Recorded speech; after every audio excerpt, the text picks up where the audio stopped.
시청률 조사회사 닐슨코리아에 따르면 1일 오후 10시에 방송한 아내의 맛 113회가 유료 가입 가구 기준으로 전국 시청률 10.5%를 기록했다.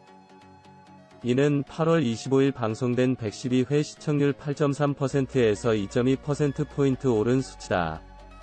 아내의 맛은 이날 109회 이후 다시 시청률 10%대 기록으로 화요 예능 전 채널 1위 자리를 지켰다. 8월 4일 방송된 109회가 10.7%를 기록한 후 시청률은 8%대를 유지했다. 이날 방송에서는 이필모 서수연 부부 집들이 현장, 최초로 공개되는 정동원의 예술중 입시 도전기, 박은영 김형우 부부 신혼집 공개가 담겼다. 전 KBS 아나운서 박은영과 남편 김형우가 처선을 보였고 이필모가 깜짝 이벤트로 아내 서수연을 감동하게 하는 달달한 장면들이 방송되었지만 정동원의 최고 1분 시청률에는 미치지 못했다. 서수연은 이필모 친구들을 위한 찜닭, 돼지 김치찜, 파스타까지 집들이 음식을 준비했다. 친구들은 소주, 밥, 김치를 찾아대며 서수연을 뛰어다니게 했다. 알고 보니 이필모가 친구들을 섭외해서 서수연을 위한 깜짝 이벤트를 준비했다. 정동원은 임도영과 사진관에서 예술중 입시원서에 필요한 증명사진을 찍었다. 정동원은 사진 촬영을 위해 잠시 긴장감을 드러냈지만 이내 잘생품 얼굴 천재로 재탄생된 사진을 받아들고는 환호성을 내질렀다. 무엇보다 정동원은 익숙했던 트로트가 아닌 정통 클래식이 주인공인 예술중학교로 장르를 변경하면서 몇 개월 동안 누구보다 열심히 입시 시험을 준비했다.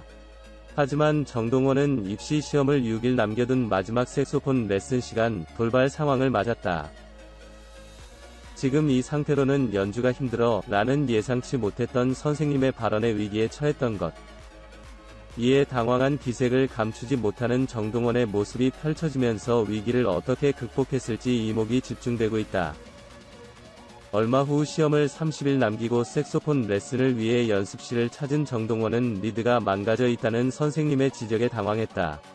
이내 리드를 고치고 색소폰 연주를 시작한 정동원은 완벽해진 실력을 보여줬다.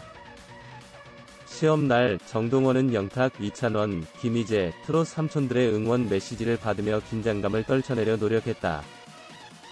마침내 합격 발표 날, CF 촬영을 하던 중 합격자 명단을 확인한 정동원은 합격의 기쁨을 만끽했다.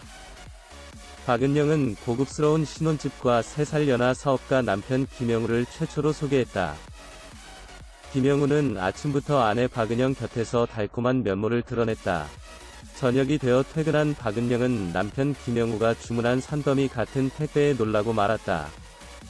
하지만 남편은 집으로 오자 택배로 온 티라노튜브, 울트라 선글라스, 비치볼 등 독특한 아이템을 상자 개봉하며 즐거워했다. 급기야 공을 가지고 놀던 남편이 박은영이 정성껏 만들어 놓은 꽃꽂이 화병을 엎지르면서 두 사람 사이에 정적이 돌았지만 김형우는 박은영이 차린 팔첩 밥상을 먹으며 과학 이야기를 늘어놓는 순수한 모습으로 웃음을 안겼다.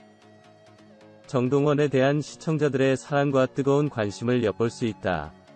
세상 어디에도 없는 아내의 맛은 시청률 상승과 함께 KBS의 옥탑방의 문제아들, SBS 불타는 청춘, TVN 캐시백보다 높은 시청률로 화요일 예능 1위, 동시간대의 1위 모두를 휩쓸었다.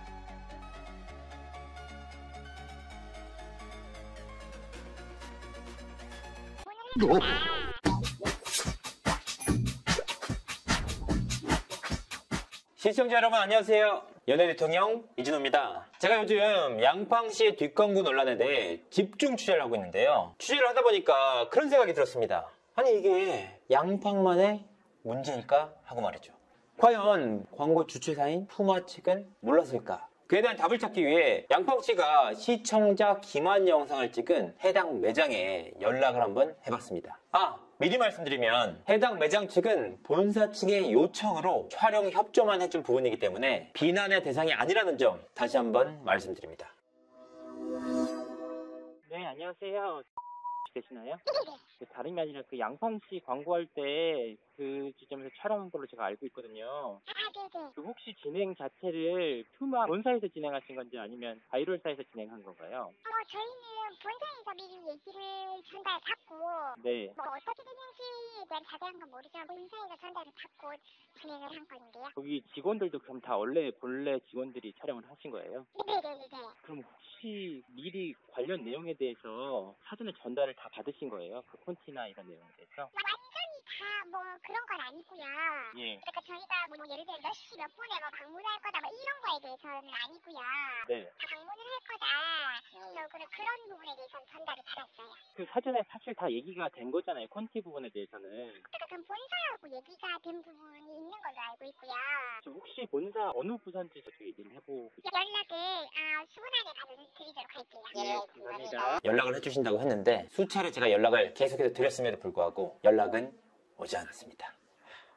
이와 같은 광고는 통상적으로 광고 에이전시를 끼고 진행한다고 하는데요. 예를 들면 양팡씨가 광고 에이전시 측과 콘티를 협의해 완성을 하면 이 해당 콘티에 대해 광고주가 최종적으로 컨펌을 해주는 구조라고 합니다. 물론 푸마 측이 광고임에도 아니지 말라라고 했는지 연출된 내용임을 알고 컨펌을 했는데 양팡씨가 임의로 알리지 않았는지 확인되지는 않았습니다. 시청자를 대놓고 기만한 영상을 찍었음에도 어찌됐건 양팡씨가 해당 영상에 대해 유료 광고 포함이라는 문구를 단 것은 분명한 사실입니다. 법적으로 문제가 되지 않는 이유도 바로 이 때문인데요. 시청자들이 분노하는 포인트와 현실의 벽 사이에는 여전히 괴리가 있는 것 같습니다. 자, 그렇다면 유명 유튜버들이 대체 왜 이런 브랜디드 컨텐츠를 무리해가면서까지 진행하는 걸까요?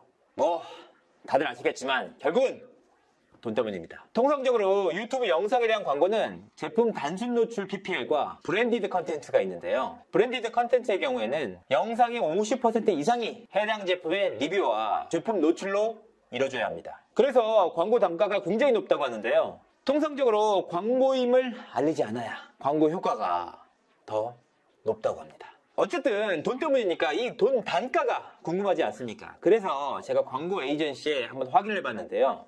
유명 유튜버들의 인지도와 이미지 그리고 카테고리별로 광고 단가가 다르긴 하지만 대한민국 탑 유튜버들이라고 가정할 때 제품 단순 노출 PPL의 경우 회당 2천만 원, 브랜디드 컨텐츠의 경우에는 회당 6천만 원까지 광고비로 집행이 된다고 합니다. 시청자 대놓고 속일만 하네. 그 돈으로 끝이냐? 아닙니다. 유튜브 조회수 수익과 해당 생방송을 진행할 당시 시청자들이 쏴준 별풍선이나 슈퍼챗들까지 고려를 하면 억대에 가까운 엄청난 금액을 벌어들일 수 있는 셈인데요. 앞서도 말씀드렸지만 결국엔 돈 때문에 이와 같은 시청자 기만이 벌어지는 셈입니다.